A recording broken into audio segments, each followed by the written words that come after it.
ರಾಷ್ಟ್ರೀಯ ಹೆದ್ದಾರಿ ಬಿಸಿ ರೋಡ್ ಅಡ್ಡಹೊಳೆ ಮಾರ್ಗದಲ್ಲಿ ಮಳೆ ಸುರಿದಾಗ ರಸ್ತೆ ಮೇಲೆ ಅಲ್ಲಲ್ಲಿ ನೀರು ಶೇಖರಣೆಯಾಗುತ್ತಿರುವುದು ವಾಹನ ಸವಾರರಿಗೆ ತೀವ್ರ ತೊಂದರೆ ಉಂಟು ಮಾಡುತ್ತಿದೆ.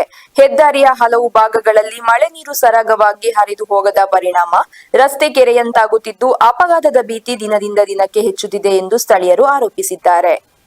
ಮಳೆ ನೀರು ಸರಾಗವಾಗಿ ಹರಿದು ಹೋಗಲು ಅಗತ್ಯವಾದ ಒಳಚರಂಡಿ ವ್ಯವಸ್ಥೆ ಸಮರ್ಪಕವಾಗಿ ಕಾರ್ಯನಿರ್ವಹಿಸದಿರುವುದು ಹಾಗೂ ಹೆದ್ದಾರಿ ಕಾಮಗಾರಿಯ ಅವೈಜ್ಞಾನಿಕ ವಿನ್ಯಾಸವೇ ಸಮಸ್ಯೆಗೆ ಕಾರಣ ಎಂದು ಸ್ಥಳೀಯರು ಆರೋಪಿಸಿದ್ದಾರೆ.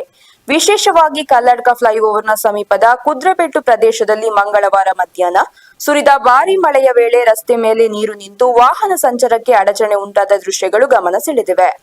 ಸ್ಥಳ ಪರಿಶೀಲನೆ ನಡೆಸಿ ನೀರು ನಿಲ್ಲುತ್ತಿರುವ ಪ್ರದೇಶಗಳನ್ನು ಗುರುತಿಸಿ ಗುತ್ತಿಗೆದಾರರಿಗೆ ಅಗತ್ಯ ತಿದ್ದುಪಡಿ ಕಾಮಗಾರಿ ಕೈಗೊಳ್ಳುವಂತೆ ನಿರ್ದೇಶನ ನೀಡಬೇಕು.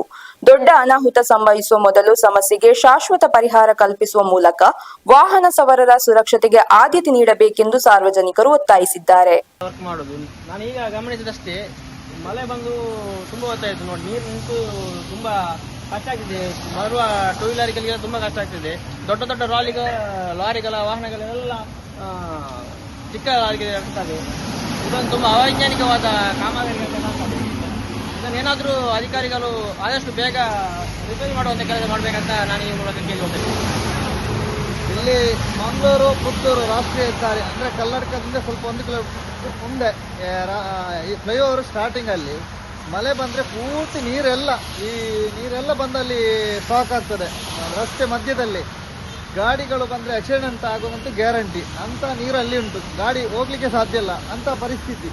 ಇದನ್ನೇನಾದರೂ ಒಂದು ಸರಿಯಾದ ವ್ಯವಸ್ಥೆ ಅಧಿಕಾರಿಗಳು ಮಾಡಬೇಕು.